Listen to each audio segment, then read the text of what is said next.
ಮನೆ ಸಾರಿಸ್ತಾ ಇದ್ರು. ಇವತ್ತು ಏನಿಲ್ಲ, ಹಂಗೆ ಕ್ಲೀನ್ ಮಾಡಿಬಿಡ್ತಾರೆ, ಫ್ಯಾನ್ ಹಾಕಿ ಗಾಳಿ ಉರಿಸಿಬಿಡ್ತಾರೆ.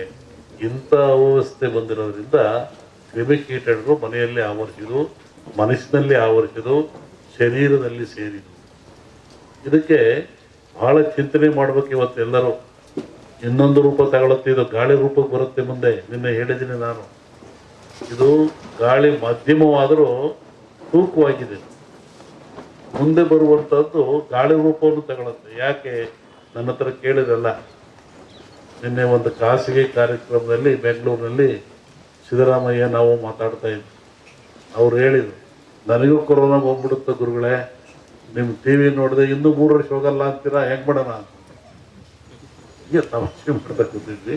ಹಾಗೆ ಗಾಳಿ ರೂಪದಲ್ಲಿ ಏನಾಗ್ತದೆ, ಪ್ರೇತ ಬಾಧೆಯಲ್ಲಿ ಯಾಕೆ ಬರ್ತದೆ, ಎಲ್ಲವಕ್ಕೊಂದು ವೈಜ್ಞಾನಿಕ ಉತ್ತರವನ್ನು ಕೊಡಬೇಕು. ಕಂದಾಚಾರ ಉತ್ತರ ಕೊಟ್ಟರೆ ಏನು ಉಪಯೋಗ ಆಗಲ್ಲ. ಈ ನಮ್ಮಲ್ಲಿ ಸತ್ತವ್ರಿಗೆ ಏನು ಮಾಡ್ತೀರಿ, ಸಮಾಧಿ ಅಂತೀರ. ಯಾಕೆ ಸಮಾಧಿ? ಅದಕ್ಕೊಂದು ಧಾರ್ಮಿಕ ಆಚರಣೆ ಎಂದರು. ಇದ್ರ ಉದ್ದೇಶ ಏನು? ಮನುಷ್ಯ ಪ್ರಾಣ ಹೋದ ಮೇಲೆ, ಶರೀರ ಶವ ಆದಮೇಲೆ ಇಲ್ಲಿ ಬರುವಂಥ ಫಂಗಸ್ಗಳು, ಕೀಟಗಳು ಬಹಳ ಅಪಾಯಕಾರಿ. ಪ್ರಾಣಿಗಳ ದೇಹದಿಂದ ಬರುವಂಥ ಕೀಟಗಳಿಂದ ಮನುಷ್ಯನ ಸಿಲುಬರುವಂಥ ಕ್ರಿಮಿಗಳು ಬಹಳ ಅಪಾಯಕಾರಿ. ಅದಕ್ಕೆ ನಮ್ಮವ್ರು ಹಿಂದೆ ಏನಂದ್ರು, ಮುಚ್ಚಪ್ಪ ಸಮಾಧಿ ಮಾಡು ಅಂದರು. ಎಷ್ಟು ಗುಂಡಿ ತೆಗೀರಿ, ಅದ್ರ ಕೆಳಗೆ ಕುಂಡಿಸ್ರಿ, ಆಮೇಲೆ ಬಸರು ಗಟ್ಟಿ ಹಾಕ್ರಿ, ಮುಚ್ಚಿರಿ, ತುಳಿರಿ ಅಂದರು. ಆಮೇಲೆ ಸುಟ್ಟು ಹಾಕ್ರಿ ಅಂದರು, ಸುಟ್ಟು ಬಿಡ್ರಿ ದೇಹನ ಅಂದರು. ಇದು ಧಾರ್ಮಿಕ ಪರಂಪರೆ ಆದರೂ ಒಂದು ಆರೋಗ್ಯದ ಒಂದು ಮೌಲ್ಯವಾಗಿರ್ತಕ್ಕಂಥದ್ದು. ಇವತ್ತು ಮೊನ್ನೆ ಏನು ಮಾಡಿದರು, ಲಕ್ಷಾಂತರ ಜನ ಸಾವು ತಂದರು. ಸಾವು ತಂದು ಗುಂಡಿ ತೆಗೆದ್ರು, ಹೆಸರು ತಗೊಂಡೋಗಿ ಎಲ್ಲ ಎಣ್ಣೆಗಳನ್ನು ಸಾಮೂಹಿಕವಾಗಿ ಗುಂಡಿ ತಿಕ್ಕಿ ಹಾಕಿದ್ರು, ಬೆಂಕಿಗೆ ಹಾಕಿದ್ರು. ಆದರೆ ಅವ್ಯಾವೂ ತನ್ನ ಶರೀರದ ಬ್ಯಾಕ್ಟೀರಿಯಾ ಕಳ್ಕೊಳ್ಳಿಲ್ಲ. ಅವೆಲ್ಲ ಏನಾಗ್ತವೆ, ಭೂಮಿಯ ಗಾಳಿಯ ಸಂಪರ್ಕದಿಂದ ಮೇಲೆ ಬರ್ತದೆ. ಅದು ಆಕಾಶ ತತ್ವ, ಅಲ್ಲಿ ಕಾಸ್ಮಿಕ್ ರೇಸ್ ಅಂತ. ಭೂಮಿಗೂ ಆಕಾಶಕ್ಕೂ ಒಂದು ಮಧ್ಯೆ ಒಂದು ಲೇಯರ್ ಇರ್ತದೆ, ಕಾಸ್ಮಿಕ್ ಲೇಯರ್. ಅಲ್ಲಿ ಎಲ್ಲ ಸಂಗ್ರಹ ಆಗ್ತದೆ. ಹೆಂಗೆ ನೀರು ಮೇಲೋಗಿ ಮೋಡವಾಗಿ ಗಾಳಿಯಿಂದ ಭೂಮಿಗೆ ಬರ್ತದೆ, ಹಾಗೆ ಒತ್ತಡ ಬಂದಾಗ ಅವು ಕೆಳಗೆ ಬರ್ತದೆ. ಅವು ನಿರ್ವಾತ ಪ್ರದೇಶ ಉತ್ಪತ್ತಿ ಆಗ್ತದೆ. ಅವಾಗ ಮನುಷ್ಯನ ಮೇಲೆ ಅಟ್ಯಾಕ್ ಆಗ್ತವೆ. ಅವಾಗ ಮನುಷ್ಯ ಸಾಯ್ತಾನೆ. ಇದನ್ನು ನಾವೇ ಇಂದು ಇದೆ. ಇದು ರಾವ್ ಹೊಡಿತು ಅಂದರು, ನೆಲಪಟ್ಟು ಹೊಡಿತು ಅಂದರು. ಇದೆಲ್ಲ ಅಂತಹ ಕ್ರಿಯೆ ಬರ್ತವೆ. ಅದಕ್ಕೆ ಎಚ್ಚರವಾಗಿರ್ರಿ, ಭಾಳ ಮುಖ್ಯವಾಗಿರಬೇಕು ಅಂತ. ಇನ್ನೂ ಅನೇಕ ಕ್ರಿಯೆ ತಗೊಂಡ್ರೆ ಎದರ ಅವಶ್ಯಕತೆ ಇಲ್ಲ. ಇದು ಪ್ರಾಣ ಕಳೆಯುವಂಥ ಕಾಯಿಲೆ ಅಲ್ಲ. ಮನುಷ್ಯ ಭೀತಿಗೊಳಪಟ್ಟು ಹೆದರಿ ಸಾವಿಗೊಳಪಡ್ತಾ ಇದ್ದಾನೆ. ಅದಕ್ಕೆ ಸಾಯ್ತಕ್ಕಂಥ ಎದುರಿಸಿಲ್ಲ. ಅದಕ್ಕೆ ತಕ್ಕನಾದ ಮೆಡಿಸಿನ್ಗಳು ಅಥವಾ ಸ್ವಚ್ಛತೆ ಕಾಪಾಡ್ಕೊಳ್ಳಿ, ಭಾಳ ಮುಖ್ಯವಾಗಿರ್ತಕ್ಕಂಥ. ಈ ಧಾರ್ಮಿಕ ಆಚರಣೆಗಳು ನೀವು ಒಬ್ಬರನ್ನೊಬ್ಬರು ಕಂಡ್ರೆ ಏನಂತೀರಾ, ಆರೋಗ್ಯವಾಗಿದ್ದೀರಾ ಅಂತ. ನೀವು ಕಾಗದ ಹಂಗಂತ ಬರೀತೀರ, ನಾವು ಆರೋಗ್ಯ, ನಿಮ್ಮ ಆರೋಗ್ಯ. ಏನು ಆರೋಗ್ಯ ಅಂದರೆ ಏನು? ದೇಹದ ಆರೋಗ್ಯವೇ, ಮನಸ್ಸಿನ ಆರೋಗ್ಯವೇ? ಏನು ಆರೋಗ್ಯ? ನೋಡ್ರಿ, ನಮ್ಮ ಜನ ಎಷ್ಟು ಬುದ್ಧಿವಂತರು. ಸನಾತನ ಕಾಲದ ಸಹಿತ ಒಂದು ಆರೋಗ್ಯವಾಗಿದ್ದೀರಾ, ಶರಣು ನಮಸ್ಕಾರ, ಆರೋಗ್ಯವಾಗಿದ್ದೀರಾ ಅಂತ. ಯಾವುದು ಆರೋಗ್ಯ? 6 ಯೋಗ್ಯವಾಗಿದ್ದಾವ. 6 ಯಾವುವು? ಮನುಷ್ಯರ್ತಕ್ಕಂಥ 6 ಯೋಗ್ಯವಾಗಿದ್ದಾವು. ಚೆನ್ನಾಗಿಟ್ಕೊಂಡು ಚೆನ್ನಾಗಿರ್ತೀರ ಅಂತ. ಕಾಮ, ಕ್ರೋಧ, ಮೋಹ, ಮದ, ಮತ್ಸರ, ಲೋಭ.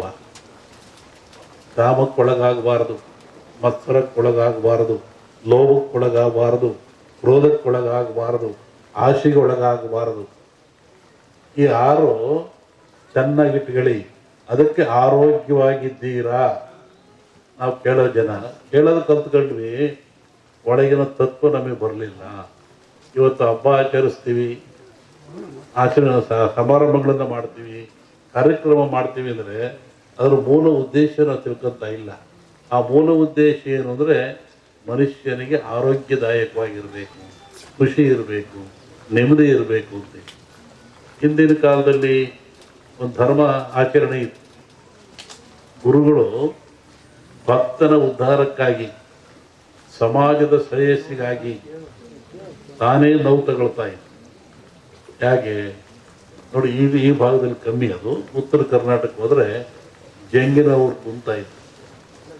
ಒಬ್ಬ ಕಾಲಿಗೆ ಜಂಗ್ ಕೊಟ್ಕೊಳ್ಳೋದು, ಮನೆಗೆ ಬರೋದು. ಬೆಳಿಗ್ಗೆ 6 ಗಂಟೆ ಹೊತ್ತಿಗೆ ಬರ್ತಾ ಇದ್ದ. ಅಲ್ಲಿ ಬಂದು ಜಂಗ್ ಶಬ್ದ ಮಾಡೋವನು, ಅವು ಒಳಗೆ ಹೋಗೋವನು ನೋಡ್ತಾ ಇದ್ದ. ಏನು ಇವರು ಬಾಗಿಲು ಸಾರಿಸಿದಾರೋ ಇಲ್ವೋ, ಇವರು ಸ್ನಾನ ಮಾಡಿದಾರೋ ಇಲ್ವೋ, ಇವರು ಬೇಗ ಎದ್ದಿರೋ ಇಲ್ವೋ, ಇವ್ರ ಮನೆಯಲ್ಲಿ ಸ್ವಚ್ಛತೆ ಇದೆ ಇಲ್ವೋ ನೋಡುವಂತ. ಅವನಿಗೇನು ಅಲ್ಲಿ ಹಿಟ್ಟಿಡ್ತಾ ಇದ್ರು, ಜೋಳದ ಹಿಟ್ಟು.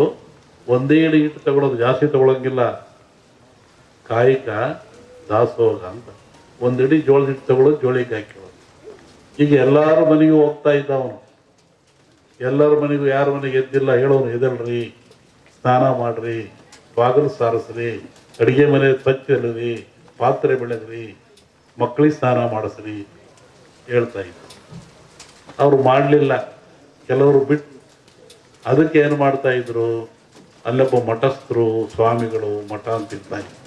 ಅವ್ರಿಗೆ ಹೇಳ್ತಾ ಇದ್ರು, ನೋಡಿ ಇಂಥವ್ರ ಮನೆಗೆ ಹೋಗಿದ್ದೆ, ಅವ್ರು ಎದ್ದಿಲ್ಲ, ಬಾಗಿಲು ಸಾರಿಸಿಲ್ಲ, ಸ್ನಾನ ಮಾಡಿಲ್ಲ.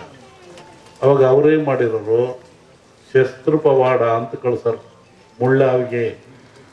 ಇವತ್ತು ಅವೆಲ್ಲ ಒಂದು ಆಡಂಬರದ ವಸ್ತುವಾಗಿಬಿಟ್ಟಿದ್ದಾವೆ. ಒಬ್ಬ ಬರೋನು, ಗಂಟೆ ಅಲ್ಲಾಡಿಸೋನು, ಮನೆ ಮುಂದೆ ಮುಳ್ಳಾವಿಗೆ ಮೇಲೆ ನಿಂತ್ಕೊಳ್ಳೋನು. ಮುಳ್ಳಾವಿಗೆ ಮೇಲೆ ನಿಂತ್ಕೊಂಡ್ರೆ ನೋವು ಯಾರಿಗೆ? ನಿಂತವನಿಗೆ. ಗಂಟೆ ಅಲ್ಲಾಡಿಸ್ ಜನವೆಲ್ಲ ನೋಡ್ತಾ ಇದ್ರು. ಯಾಕೆ ನಿಂತ್ಕೊಂಡಿದ್ದೀರಿ ಸ್ವಾಮಿ, ಏನು ಕೆಲಸ? ನೋಡಿ, ಇವ್ರು ಬೆಳಿಗ್ಗೆ ಬೇಗ ಹೇಳ್ತಾ ಇಲ್ವಂತೆ, ಇವರು ಸ್ನಾನ ಮಾಡಲ್ವಂತೆ, ಇವ್ರ ಮಕ್ಳಿಗೆ ಸ್ನಾನ ಮಾಡಿಸಲ್ವಂತೆ, ಎದ್ದುಗಳು ಹಂಗೆ ಕಾಫಿ ಕುಡಿತಾರಂತೆ, ಯಾವುದೋ ಆಚರಣೆ ಇಲ್ವಂತೆ. ಅದಕ್ಕೆ ನಾನು ಮುಳ್ಳಾಗಿ ನಿಂತ್ಕೊಂಡು ಗಂಟೆಯಲ್ಲಿ ಆಡಿಸ್ತಾ ಇದ್ದೆ.